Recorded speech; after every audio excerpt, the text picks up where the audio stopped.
Music by Hars Gupta, Ayodhya।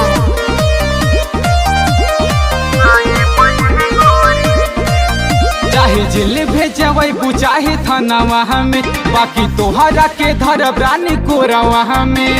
ए सुन सुन, चाहे जेल भेजवै चाहे थानावा हमें, बाकी तोहरा के धरब रानी कोरावा में। भाले होई तोहरे पीछे आज मार ये गोरी, बाकी गलिया पे तोहरे चुम्मा लेके जाई ये गोरी, बाकी गलिया पे तोहरे चुम्मा लेके जाई ये गोरी।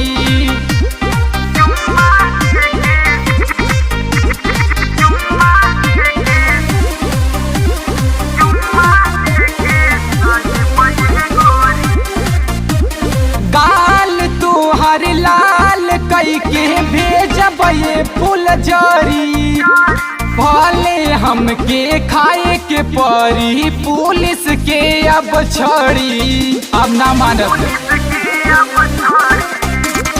गाल तोहर लाल कई के भेजब ये फूल झरी, भले हमके खाए के परी पुलिस के अब छड़ी। चाहे चली हमारा पीछे बंदूक ये गोरी, बाकी गलिया पे तोहरे चुम्मा लेके जाई ये गोरी, बाकी गलिया पे तोहरे चुम्मा लेके जाई ये गोरी।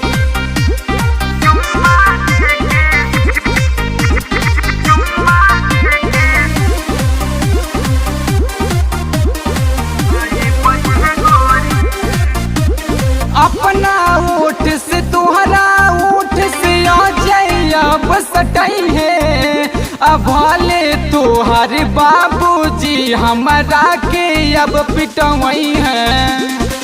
सब मंजूर बाटे हमके। अपना ओठ से तोहरा ओठ से आ जाई अब सटई है, अब भले तोहर बाबूजी हमरा के अब पिटवई है।